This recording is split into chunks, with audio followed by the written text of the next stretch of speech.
Bonjour et bienvenue sur netprof.fr. Aujourd'hui, on va continuer avec le troisième chapitre du grand cours Études du réseau informatique. Ce chapitre s'appelle le protocole TCP/IP. Alors, en réalité, TCP/IP, c'est pas un seul protocole, mais c'est un ensemble de protocoles. On trouve le TCP, déjà c'est un protocole, et le IP, c'est un autre protocole. Ces deux protocoles sont tellement utilisés ensemble que de nos jours, on parle du protocole TCP/IP. On sait tous que l'Internet, par exemple, utilise ce protocole. C'est pourquoi ce protocole est fameux.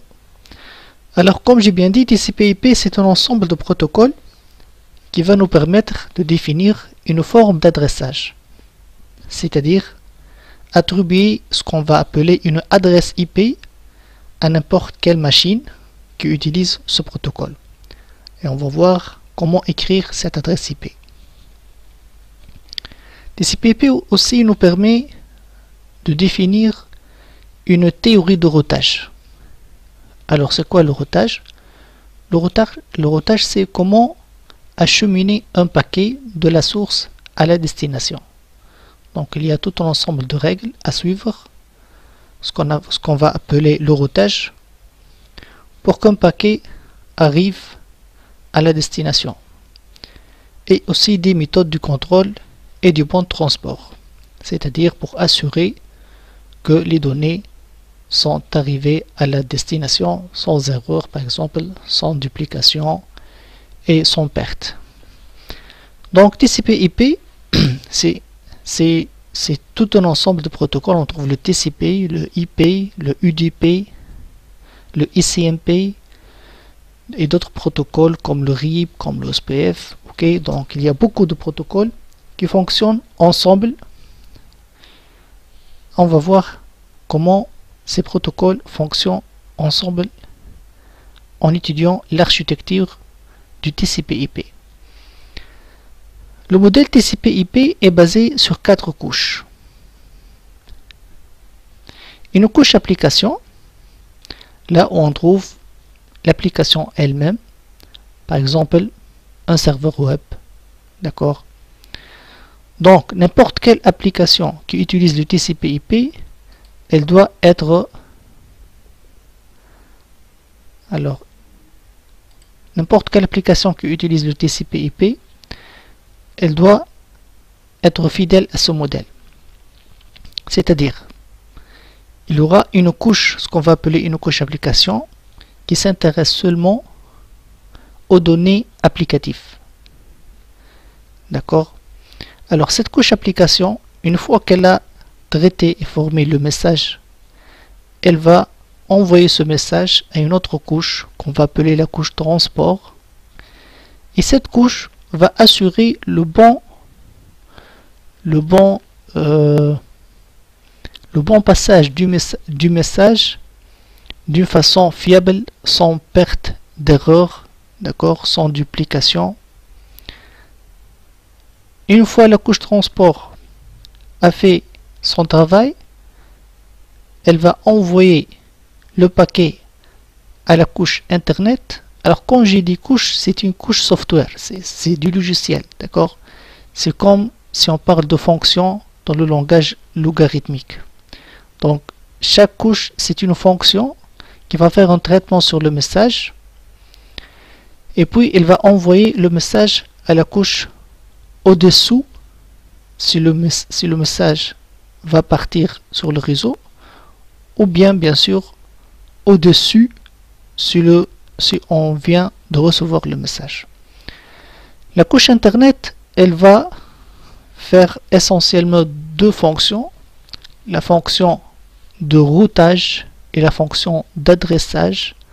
Donc c'est là où on va trouver l'adresse IP, d'accord, et on va décider comment acheminer le paquet IP. Une fois les décisions ont été faites, on va envoyer les données vers la couche accès réseau qui va envoyer le message sur par exemple un réseau Ethernet, sur un réseau Wi-Fi, sur un réseau de votre ISP ADSL par exemple. D'accord? Donc voilà, dans la couche application, on trouve les applications comme le HTTP, c'est-à-dire les serveurs web, les serveurs de données FTP, les serveurs de résolution des noms DNS, alors que dans la couche transport, on trouve essentiellement deux fonctions. La fonction TCP et la fonction UDP. On va voir dans la suite la fonction, des détails de chacune de ces deux fonctions. Et dans la couche internet, on va trouver le IP. D'accord? Donc déjà, vous voyez bien que le TCP est dans une couche et le IP est dans une autre couche. Donc déjà, nous ne sommes pas dans la même couche. Mais on parle du TCP/IP parce que la majorité des fonctions utilisent le TCP avec le IP. Et dans la couche accès réseau, on trouve par exemple, comme j'ai dit, le Ethernet, le Wi-Fi par exemple, la DSL. Alors maintenant, si j'ai deux PC qui vont communiquer en TCP/IP, donc par exemple là, j'ai un PC qui va se connecter sur un serveur web. On parle de l'architecture client-serveur. Donc il y a toujours quelqu'un qui va initier la communication. On va l'appeler client. Et il y a un autre PC qui va recevoir la demande de connexion qu'on va appeler serveur et qui va fournir les données. D'accord? Donc le message, il va partir de la couche application, arriver à la couche accès réseau, et puis il va partir sur le média pour arriver à la couche réseau du serveur et monter jusqu'à la couche application.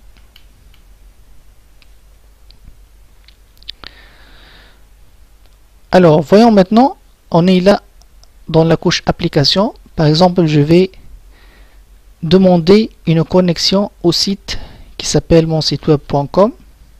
Donc là je suis au niveau de la couche application.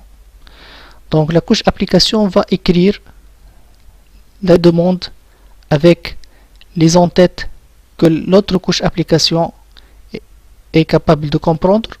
Ensuite elle va faire passer ce message à la couche transport. Donc là c'est le message qui vient de la couche application, ce qu'on appelle les données. Ok, et la couche transport va insérer ce qu'on appelle une en-tête, mais là c'est une en-tête de la couche transport parce qu'il faut faire attention, chaque couche à sa propre en-tête. Dans la couche transport, on trouve essentiellement ce qu'on appelle le port source et le port destination. Alors c'est quoi l'histoire de ce port? Le port, c'est quoi? C'est un numéro, d'accord? Par exemple le port 80, le port 25, qui identifie l'application sur le PC. Par exemple, s'il s'agit d'une demande de connexion à un site web, on sait bien que le serveur web qui se trouve sur la machine distante, il y a ce serveur web, il est à l'écoute sur un port qui s'appelle le port 80. D'accord? Donc tout ce qui est HTTP fonctionne sur le port 80. Donc là, on va trouver dans le port destination 80. C'est pour identifier l'application sur la machine. Parce que sur ce serveur web, il se peut qu'il y a beaucoup d'applications, beaucoup de services. Le serveur web, un serveur d'email par exemple. Donc il faut imaginer à la réception. Comment le PC qui va recevoir le message va savoir si ce message concerne le serveur web ou bien le serveur mail? Il doit y avoir quelque chose dans l'entête qui identifie l'application. Donc à la destination, le port destination, ça c'est qui identifie l'application, le service qu'on va demander. Le port source identifie lui aussi le process qui tourne sur la machine cliente. D'accord? Par exemple, si vous avez sur votre machine plusieurs pages web ouverte. D'accord? Donc chaque page web va correspondre à un port source. Ce port source est très important parce qu'à la réception des données, la machine doit savoir si ces données sont pour la page de Yahoo ou bien pour la page de Google ou bien pour d'autres pages. D'accord? Donc chaque page web ouverte sur la machine cliente doit avoir un identifiant, ce qu'on va appeler le port source, d'accord, qui identifie le processus qui tourne sur la machine cliente. Et ça, c'est l'application qui tourne sur la machine serveur. Donc maintenant, on va prendre tout ça et on va lui ajouter une en-tête pour la couche internet. Et là, on va trouver essentiellement deux champs, le champ adresse IP source et le champ adresse IP destination. D'accord? Donc, le champ adresse IP source, c'est l'adresse IP de la machine cliente. Et l'adresse IP destination, bien sûr, c'est l'adresse IP du serveur vers lequel on va se connecter.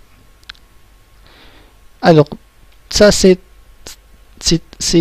trop simplifié, c'est-à-dire qu'il y en a d'autres champs, bien sûr, dans l'entête IP et dans l'entête TCP, mais là, c'est juste pour simplifier les choses. Et maintenant, on va prendre toutes ces données et on va les envoyer à la couche accès réseau. Et on va supposer, par exemple, que dans la couche accès réseau, il s'agit de l'Ethernet. Et donc, on va ajouter une en-tête Ethernet. Et comme on a bien vu dans le premier cours, les réseaux locaux, on a vu que la trame, ce qu'on va appeler ici une trame Ethernet, il y a dans l'entête essentiellement l'adresse MAC source et l'adresse MAC destination qui identifient l'adresse physique de la machine source et l'adresse physique du nœud suivant. D'accord? Alors ce processus, on appelle ça encapsulation. Encapsulation des données. C'est comme si on a mis une lettre dans une lettre, dans une autre lettre, dans une autre lettre. D'accord? Donc il faut imaginer qu'à la réception, on va avoir l'inverse. C'est-à-dire à la réception, on va recevoir cette trame, on va étudier l'entête, donc la couche accès réseau va faire son traitement sur l'entête MAC adresse MAC source et l'adresse MAC destination, puis il va faire passer les données à la couche internet. La couche internet va lire l'entête IP et elle va faire son traitement, le routage, l'adressage, d'accord. Et puis elle va faire passer le message à la couche au-dessus, la couche transport. La couche transport va lire le port destination, le port source, d'accord. Et en fonction des données qui sont dans l'entête TCP ou bien UDP, elle va envoyer les données à la couche application. Et la couche application, bien sûr, elle va faire son travail en lisant ce qu'il y a de données dans le message. Donc là, on parle d'encapsulation et dans l'autre sens, on parle de désencapsulation. Désencapsulation. Pour revenir un peu sur la notion de port, on a dit donc que le port, c'est un numéro entre 0 et 65 535. La fonction du port, c'est pour identifier une application sur une machine. D'accord? Donc, pourquoi on a besoin du port? Parce que, comme on a dit, sur une machine, il y a beaucoup d'applications. Donc, la machine, quand elle reçoit le message, elle doit savoir ce message est destiné à quelle application. Est-ce qu'elle est destinée à l'application web? Est-ce qu'elle est destinée à l'application email? D'accord? Donc, ce qui identifie ça, c'est le port qui se trouve dans la couche transport. Donc, c'est la couche transport qui va identifier le port, c'est-à-dire l'application.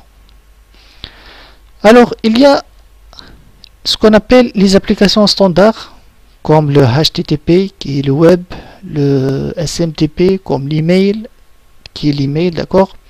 Ces applications sont bien connues et on a réservé de 0 jusqu'à 1023 pour les applications standards, d'accord, comme on a dit, le web 80, le SMTP 25, le FTP qui est un protocole pour transfert de fichiers, le port 21, d'accord. Et on a bien parlé qu'il y a deux fonctions dans la couche transport, la fonction TCP et la fonction UDP. Deux fonctions voisines, mais il faut savoir qu'une application fonctionne soit avec le TCP, soit avec l'UDP. On ne peut pas imaginer que certains nombres de paquets du HTTP, qui est le web, utilisent le TCP et certains autres nombres de données utilisent le UDP. Donc chaque application, soit elle utilise le TCP, soit elle utilise le UDP. Et c'est bien défini d'avance. Donc on sait que le HTTP par exemple utilise le TCP. Mais la fonction DNS, qui est la résolution des noms, utilise le UDP. Mais c'est quoi la différence? Pourquoi on choisit le TCP ou bien le UDP? Le TCP en fait est plus fiable. C'est-à-dire c'est quand on va envoyer une lettre, d'accord, on peut demander ce qu'on appelle un accusé de réception pour être sûr que la lettre a été bien livrée à la destination, d'accord. Et donc quand la lettre arrive à la destination, le monsieur qui va recevoir la lettre va signer un papier et on va appeler ça un accusé de réception, et ce accusé de réception va par la suite revenir à la source pour lui informer que votre lettre a été bien délivrée dans une telle date. C'est la même idée avec la fonction TCP. TCP permet de recevoir des accusés de réception sur les données qu'on a envoyées. Par contre, UDP, avec la fonction UDP, si on va envoyer des données avec la fonction UDP, on va juste envoyer les données, d'accord, et on s'en fout pas mal si les données sont arrivées ou bien non à la destination. Donc TCP, il est caractérisé par le fait qu'il fait un transport fiable, c'est-à-dire un transport des données sûres. Les données vont sûrement arriver à la destination, sinon on va être informé qu'il y a quelque chose, et si jamais il y a des pertes de données pendant la communication, TCP assure la retransmission des données, d'accord. Donc on utilise TCP avec les fonctions avec plutôt les applications.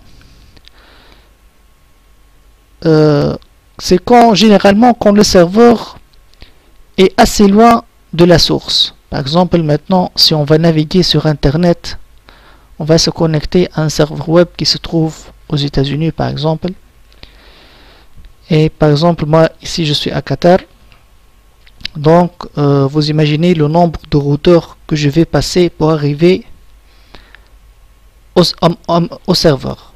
Alors, puisque je vais parcourir une longue distance, donc la probabilité que ma demande soit erronée dans la route, la probabilité pour que des paquets soient perdus, elle n'est pas faible, elle n'est pas zéro.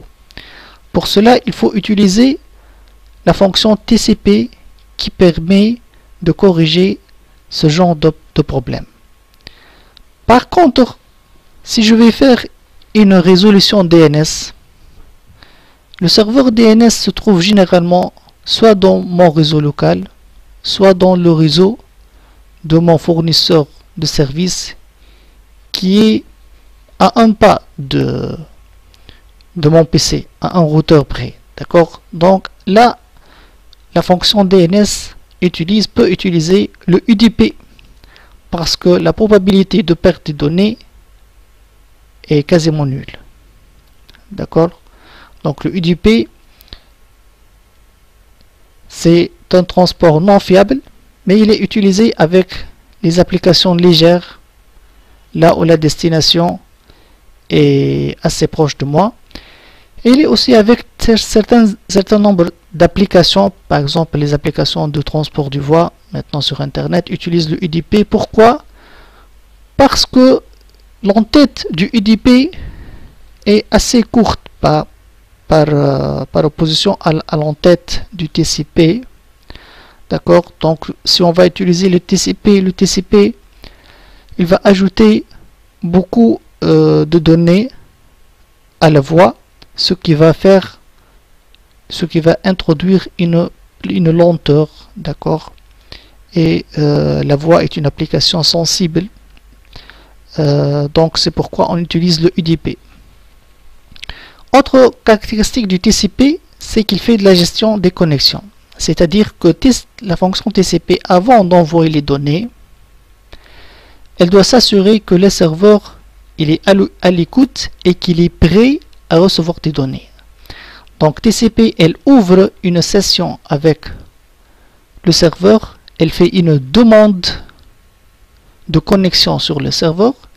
Une fois le serveur a accusé et il a dit qu'il est prêt à recevoir les données, donc là elle va envoyer les données et elle va recevoir les accusés de réception. TCP aussi peut faire le contrôle de flux. Donc si le réseau, si la bande passante la bande passante permet d'envoyer un grand nombre de données, donc la fonction TCP va envoyer beaucoup de données. Et si jamais il y a un problème de congestion, donc TCP il réduit le nombre de données envoyées, d'accord, ce qu'on appelle le contrôle de flux. Alors voyons on a dit ici que TCP permet la gestion des connexions, et là c'est une notion très importante. C'est pourquoi on va voir comment TCP ouvre une session et ferme une session.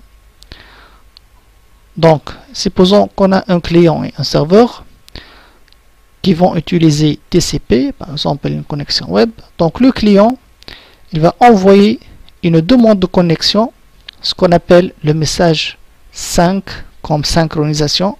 Il demande une synchronisation avec le serveur, d'accord?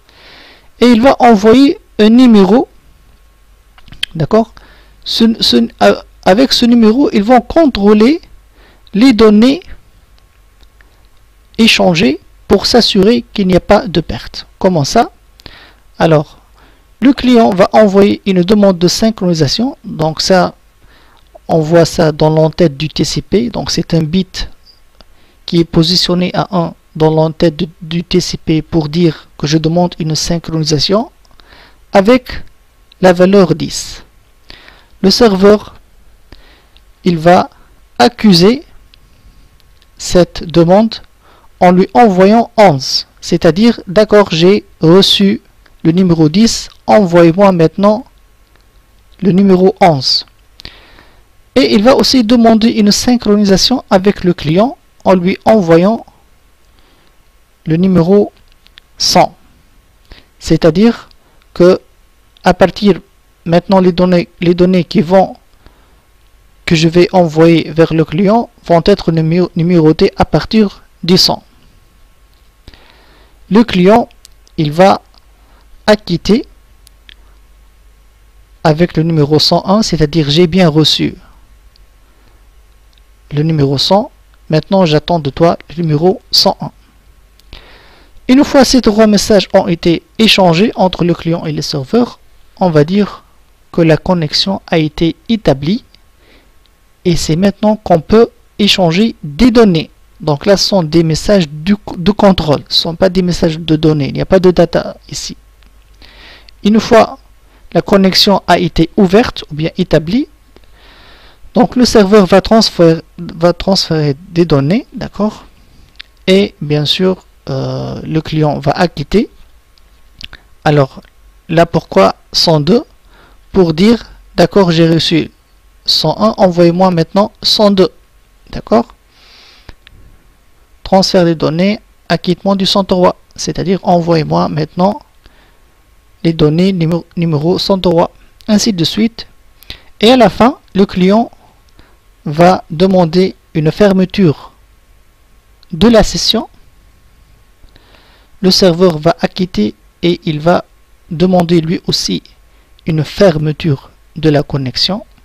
Et le client acquitte. D'accord? Et maintenant, on va dire que la connexion est fermée. Donc, vous voyez bien que la connexion TCP est bien contrôlée par ces numéros et par ces signaux de connexion. Alors, si jamais le client n'a pas reçu, par exemple, les données 102, il va toujours demander au serveur de lui envoyer la 102. Il ne va pas acquitter 103, mais il va acquitter toujours 102, 102 jusqu'à recevoir la DRAM, les données relatives au numéro 102. Par contre, le UDP, donc le UDP c'est juste un client qui va envoyer comme ça des données vers le serveur. D'accord, ça peut être une requête DNS par exemple, et le serveur peut répondre, d'accord, mais le serveur s'en fout pas mal si les données sont arrivées ou bien non au client. On trouve aussi le UDP utilisé par exemple dans le cas d'une, ce qu'on va appeler les trappes ou bien les alarmes. Si jamais il y a par exemple ici un serveur qui a la mémoire saturée par exemple, donc il va envoyer ce qu'on va appeler une trappe qui est utilisée dans le protocole SNMP par exemple. Le protocole SNMP utilise le UDP pour envoyer des trappes, d'accord? C'est juste des informations, des alarmes vers un serveur qui va collecter ces informations, d'accord? Donc généralement le client et les serveurs ne sont pas éloignés par plusieurs routeurs, d'accord, ne sont pas séparés par plusieurs routeurs. Donc généralement c'est un seul réseau local. Donc on peut utiliser le UDP dans ce genre de trafic. Donc j'espère que vous avez bien compris la différence entre TCP et UDP. TCP est plus sûr, il utilise un mécanisme d'ouverture de connexion, de fermeture de connexion et d'acquittement. Alors que UDP, c'est juste il envoie des données comme ça. Et tous les deux utilisent des ports qui sont des numéros, d'accord, pour identifier l'application. Maintenant, on va descendre à la couche Internet, là où on trouve le IP, la fonction IP. Et on a dit que la fonction IP a essentiellement deux fonctions, l'adressage et le routage. Dans cette vidéo, on va parler de l'adressage. Et dans la prochaine vidéo, on va parler du routage. Alors, l'adressage, c'est-à-dire, on a dit, le IP permet d'attribuer ce qu'on va appeler une adresse IP à la machine. Dans le premier chapitre, on a parlé de l'adresse MAC. Le premier chapitre, études des réseaux locaux, on a parlé de l'adresse MAC. Et on a vu que l'adresse MAC s'écrit de cette forme avec des hexas. Est-ce que l'adresse IP va s'écrire de la même façon ou bien non? Alors pour cela, on va étudier comment écrire l'adresse IP et quelle est la signification d'une adresse IP. Alors l'adresse IP, elle se compose de 4 octets.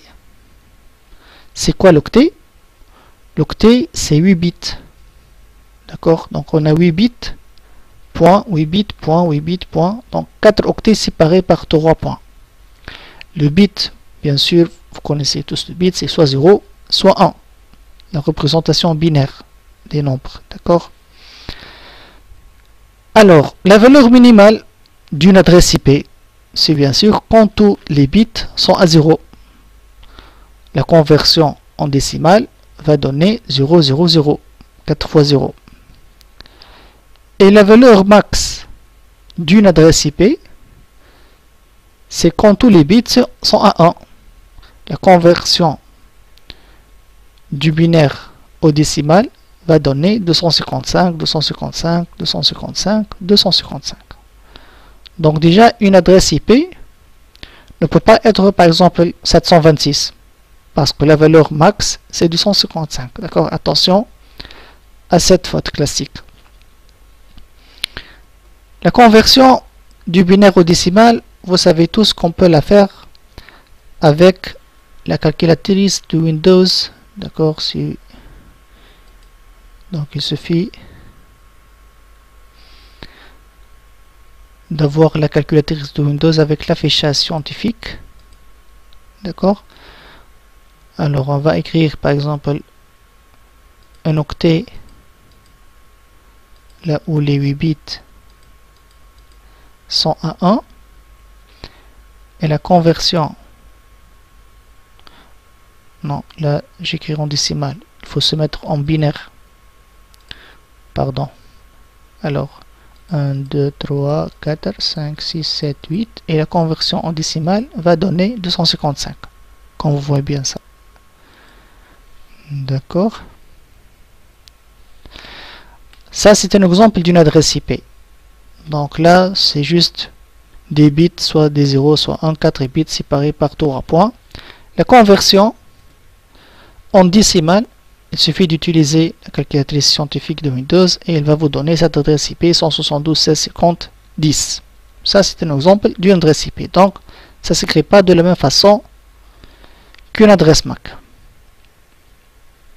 L'adresse MAC, je vous rappelle, se compose de deux parties. La première partie, à gauche, elle identifie le constructeur, par exemple 3COM, Cisco. Et l'autre partie, c'est comme un numéro de série. Et on a bien dit que l'adresse MAC, elle est universelle. On ne peut pas trouver deux machines dans le monde qui ont la même adresse MAC. D'accord? Alors, continuons avec le IP. Alors, cette adresse IP, en fait, elle a un format hiérarchique. C'est-à-dire, par exemple, si je vais prendre cette adresse d'une maison, 15 rue de la Liberté, Paris, France. D'accord? Donc, on peut identifier ça, France, Paris, rue de la Liberté. On peut désigner ça comme un identificateur de la rue. Alors que le numéro 15, c'est l'identificateur de la maison. D'accord? Cette maison, 27 rue de la Liberté, Paris, France. On a le même identificateur de la rue, mais l'identificateur de la maison est différent. D'accord? Vous voyez bien donc le format hiérarchique d'une adresse IP. D'accord? On trouve toujours une partie qui identifie ici la rue, dans notre cas le réseau, et puis une autre partie qui identifie la maison, dans notre cas le PC du réseau. Donc là on a le même identificateur de la rue, mais différents identificateurs de la maison. Par contre, dans cette adresse, 27 rue de la République, Paris, France, l'identificateur de la rue, c'est différent. On n'a pas là, c'est rue de la République, et ici on a rue de la Liberté.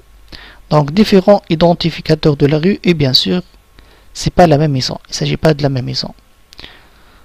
C'est le même cas avec une adresse IP. Donc on a dit qu'on trouve un identificateur du réseau et un identificateur de la machine.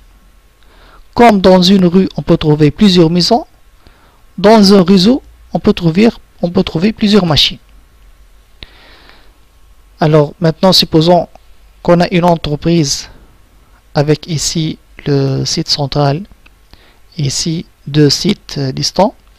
Donc bien sûr, on va choisir différents identificateurs du réseau, puisque c'est pas le même réseau, c'est pas la même rue, d'accord? Là c'est le réseau 172.16.50, là c'est le réseau 192.168.1, et là c'est le réseau 13.1.1.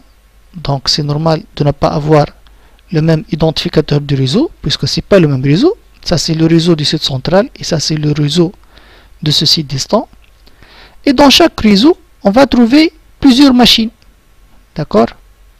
Donc la machine numéro 1, la machine numéro 2, la machine numéro 3, jusqu'à la valeur max de ce octet. je vous rappelle que la valeur max de l'octet, c'est 255. D'accord? Donc là, a priori, on va trouver 200 de 0 jusqu'à 256, c'est-à-dire 256. Mais en fait, il y a quelques cas particuliers. C'est que la valeur 0, on ne peut pas l'attribuer à une machine particulière de réseau. Cette adresse .réseau, elle est réservée parce que elle est réservée pour identifier le réseau. Comme si on va dire pour identifier la rue. Donc quand je dis l'adresse .0, c'est-à-dire le réseau 172.16.50. D'accord? Pour ne pas écrire ici X. Pour ne pas écrire ici X, donc je vais réserver 0 pour parler du réseau. C'est comme ici, on parle de la rue de la Liberté. L'autre cas particulier, c'est que quand l'octet à droite, il est à la valeur max 255. Donc ici, c'est pour dire que ce message, par exemple, supposons que cette adresse IP se trouve dans le champ adresse destination. Donc l'adresse destination, c'est 172.16.50.255. C'est-à-dire que ce message est envoyé à toutes les machines. Il n'est pas envoyé à une machine particulière, mais il est envoyé à toute machine qui se trouve dans cette rue, dans ce réseau. D'accord? Donc toutes les machines de ce réseau. C'est pas n'importe quelle machine. C'est toutes les machines de ce réseau, du 172.16.50. C'est-à-dire la machine .1, .2, .3 jusqu'à 254. D'accord? Donc, a priori, maintenant, les adresses IP des machines dans ce réseau varient de 1 jusqu'à 254. D'accord? Le troisième cas particulier, c'est que quand tous les bits sont à 0, donc ça va donner l'adresse IP 0000, 4 fois 0, c'est pour dire n'importe quelle machine. C'est juste une représentation pour dire n'importe quelle machine. On va utiliser ça dans le cours routage. Maintenant, on va parler de la notion de masque. Alors, comme on a bien dit, il y a une partie qui identifie le réseau et une partie qui identifie la machine. D'accord? Et là, on a décidé que la partie identifie le réseau se trouve sur 3 octets. Mais rien n'empêche pour avoir l'identificateur de réseau sur deux octets. Et l'identificateur de la machine sur 2 autres octets. Parce qu'ici, dans ce cas, on est limité à 254 machines. Et supposons qu'on a dans un réseau plus que 254 machines, qu'est-ce qu'on va faire? Donc ce qu'on va faire, c'est qu'on va changer l'identificateur du réseau et on va décider que l'identificateur du réseau soit sur 2 octets et pas sur 3 octets. On peut aussi choisir l'identificateur du réseau sur un seul octet et l'identificateur de la machine sur 3 octets. Donc on aura un très grand nombre de machines. D'où la notion de masque. Alors c'est quoi le masque? Le masque, c'est une autre adresse IP dont le bit vaut 1 s'il s'agit d'un identificateur du réseau et 0 s'il s'agit d'un identificateur de machine. C'est-à-dire, on va prendre cette adresse IP, on va décider que l'identificateur du réseau s'étale sur 3 octets. Donc, puisque là, c'est un identificateur du réseau, on va positionner le bit à 1. Donc là, on a tous les bits à 1. Et si c'est un identificateur de machine, on va mettre le bit à 0. La conversion en décimale va donner 3 fois 255 et puis 0. Donc, quand on va associer cette adresse IP à cette adresse IP qui s'appelle le masque, on va appeler ça masque, d'accord? Donc ça, en voyant cette adresse IP avec son masque, on va comprendre que cette partie correspond à l'identificateur du réseau et cette partie correspond à l'identificateur de la machine. Il y a une autre représentation, c'est le fait d'écrire /24. C'est quoi 24? C'est le nombre de bits à 1. 8 fois 3, 24. D'accord? Donc le masque ici, c'est 3 fois 255, 0 ou bien /24. Donc le masque du réseau, c'est quoi? C'est une autre adresse IP, mais qui n'a pas de sens tout seul, elle a un sens quand elle est associée à une vraie adresse IP pour limiter la partie réseau et pour identifier la partie machine. Par exemple, on a ici dans 192.168.1.12 avec ce masque. Donc on voit bien qu'on a 3 octets qui correspondent à l'identificateur du réseau, et le quatrième octet c'est l'identificateur de la machine, donc c'est la machine numéro 12 du réseau. Ici on a 2 fois 255 et 2 fois 0, donc l'identificateur du réseau c'est 192.168 et l'identificateur de la machine c'est 1.12, ce n'est pas 12. Et ici bien sûr l'identificateur du réseau c'est 192.0.0.0 et l'identificateur de la machine c'est 168.1.12.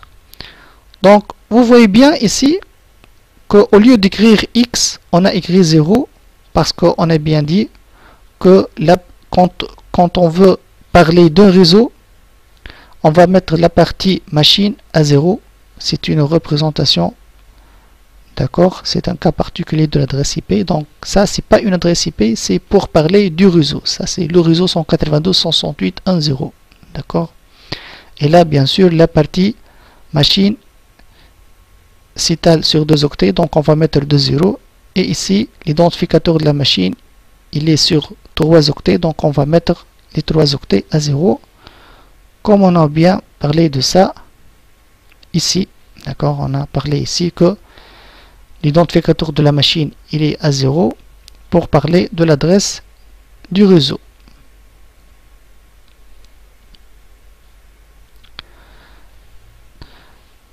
Alors, définition et convention. Donc, pour un peu classer les adresses IP et les arranger, il y a une convention qui dit que les adresses IP de 1.0.0.0 jusqu'à 126, 255, 255, 255, on va appeler ça la classe A. La caractéristique de la classe A, c'est que le masque il est à 255 3 fois 0. Donc là, la partie identificateur du réseau varie de 1 jusqu'à 126. D'accord. Donc, et la partie machine, il est ces 3 octets. Donc on comprend bien que ce genre de classe est réservé pour les grands, très très grands réseaux. D'accord. La classe B, c'est une classe moyenne là où le masque 50-50 là. Donc on a l'identificateur réseau sur 2 octets, l'identificateur machine sur 2 octets, d'accord. Donc ça varie de 128 3 fois 0 jusqu'à 191 3 fois 255. Ce sont les adresses de la classe B. Et la classe C du 192 3 fois 0 jusqu'à 223 3 fois 255. Et là le masque c'est sur 3 octets. Bien sûr, la classe C est réservée pour les petits réseaux. Pourquoi? Parce que l'identificateur de la machine est sur 1 octet. Donc n'importe quel réseau de la classe C ne peut pas avoir plus que 254 machines, comme on a bien vu. D'accord. Si on a besoin de plus que ça, on va vers un adressage de la classe B. Si vraiment il s'agit d'un réseau gigantesque, donc là on va utiliser un adressage de la classe A. Vous pouvez remarquer qu'on a sauté l'adresse 127 ici, on a passé vers la 128, et que ici on n'a pas terminé avec le 224 jusqu'à 255. En fait, ce sont des cas particuliers qu'on ne va pas étudier ici, mais qui sont réservés pour d'autres applications. Alors là, vous pouvez aussi utiliser sur internet, ou bien il y a beaucoup de sites web qui vont vous permettre de savoir ce genre de détails. Donc vous n'êtes pas obligé d'apprendre ça par cœur. Il y a des sites web, vous tapez l'adresse IP et le site web vous dit cette adresse IP elle appartient à quelle classe, et la partie réseau s'arrête où, la partie machine commence où, d'accord, le masque de l'adresse. Donc vous pouvez voir ça à tête reposée. Maintenant, on a une définition. On va dire que deux machines appartiennent au même réseau si elles ont le même identificateur de réseau, ce qui est logique. Donc, deux maisons de la même rue, si elles ont le même identificateur de la rue. Par exemple, ici, j'ai 192.168.1.12 avec ce masque, et là 2.12 avec le même masque. Donc, l'identificateur du réseau sur 3 octets. Identificateur du réseau sur 3 octets. Donc ici l'adresse du réseau c'est 192.168.1 et là l'adresse du réseau 192.168.2. Est-ce que c'est le même réseau? Non. Donc ces deux machines n'appartiennent pas au même réseau. Deuxième exemple. 1.12 et 1.15 avec le même masque. Alors a priori ça c'est la partie identificateur réseau. Là, c'est l'identificateur du réseau. Ils ont le même identificateur du réseau. Et l'identificateur de la machine est différent. C'est normal. Donc, ces deux machines appartiennent au même réseau IP. Les mêmes valeurs, mais là, le masque est différent. Donc, ici, l'identificateur réseau s'arrête à 1. Et là, l'identificateur du réseau s'arrête à 168. Donc, on n'a pas le même identificateur réseau. Ces deux machines n'appartiennent pas au même réseau IP. Là, j'ai 192.168.1.12 et 191.168 avec le même masque. L'identificateur réseau est différent puisque si j'ai 192 et là j'ai 191. Donc ces deux machines n'appartiennent pas au même réseau IP. Comment configurer cette adresse IP au niveau de la machine? Donc, je vous rappelle que l'adresse MAC est définie par le constructeur de la carte, mais l'adresse IP peut être configurée manuellement ou bien dynamiquement. Si vous avez ce qu'on appelle un serveur DHCP, donc votre carte réseau va prendre cette adresse IP automatiquement.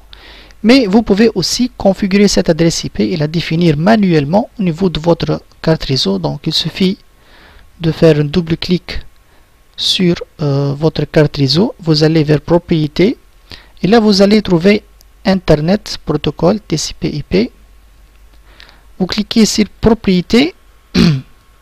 Et là, vous allez choisir entre les deux options, soit obtenir l'adresse automatiquement, si vous avez un routeur par exemple Internet, ou bien la configurer manuellement.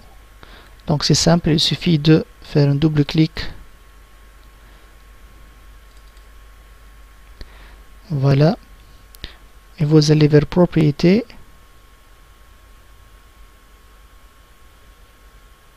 Allez. Propriété.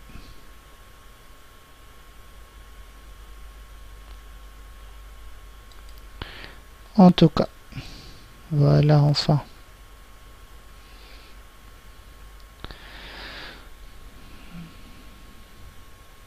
Et là, vous allez cliquer sur TCP/IP propriété pour obtenir cette boîte de dialogue. Voilà. Ici s'achève la première partie. On a parlé de l'architecture TCP/IP en 4 couches.